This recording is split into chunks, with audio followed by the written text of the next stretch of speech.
Months later, as I drove past my cousin's house, I decided to turn around and pull into his driveway. He was older than me, and I had never spent time with him outside of family functions. I was now keeping my distance from my friends and needed someone to talk to. It was late at night, but all the lights in his house were on.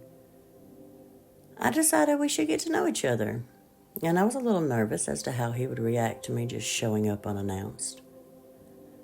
I walked through the carport in the pitch black and made myself knock on the door.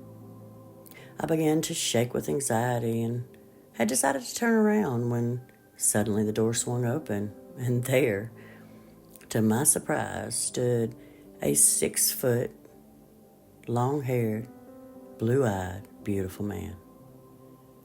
He shot the biggest smile at me, which made my stomach turn with nerves.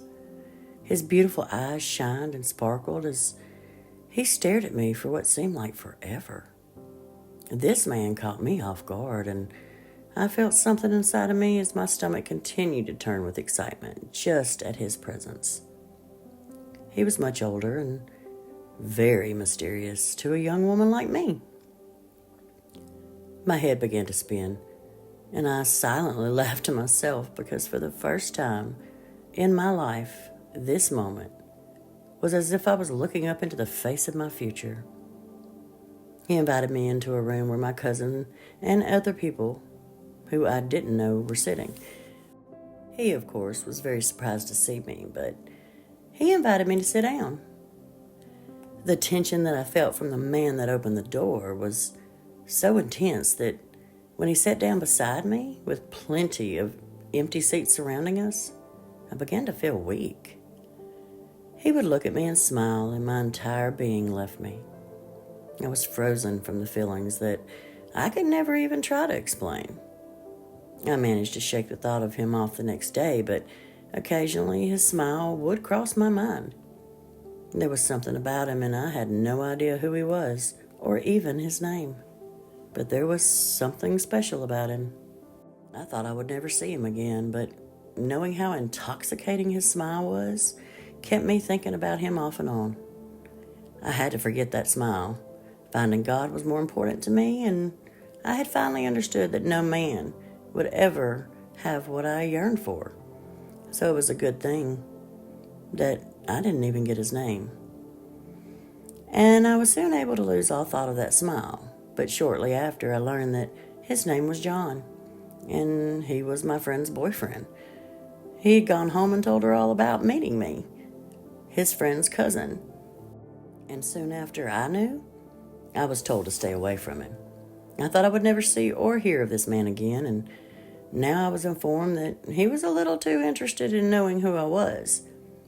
Being told to never speak to him or have any contact with him, even if I was to see him in the store, had my curiosity sparked. There was such a strong feeling of pure intoxication, and now he was being thrown into my face, and it felt like something much greater was at work. I couldn't stop my thoughts of him from then on. I was even more curious as to why he would talk to his girlfriend about meeting me. He must have felt the connection too.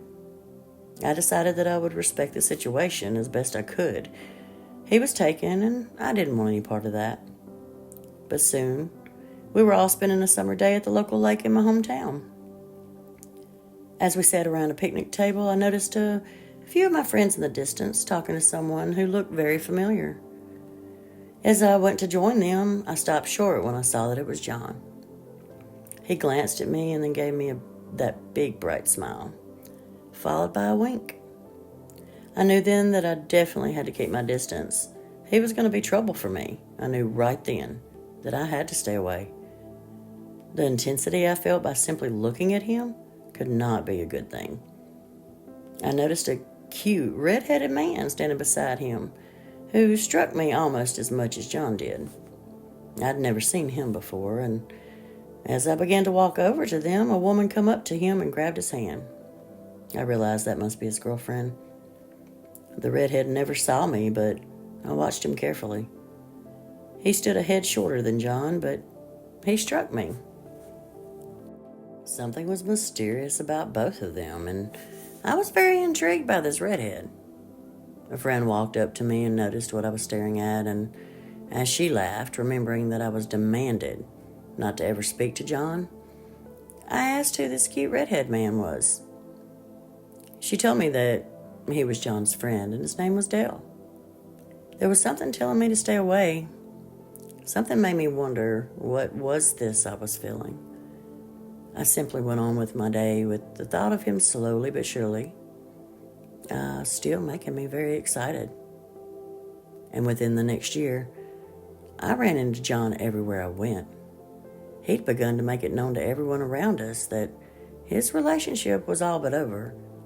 I could see the way he looked at me, and being informed that everyone around us could see it too made me realize that it wasn't just my imagination. I fought with my feelings and prayed daily to help me see what it was that God wanted me to see.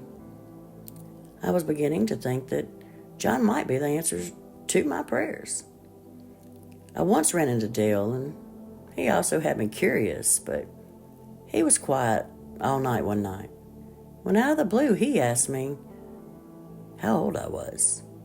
And once he knew I was under 18, he smiled at me and walked away. He never said another word.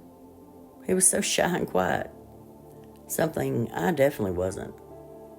John witnessed my exchange with Dale and looked at me and simply shook his head no.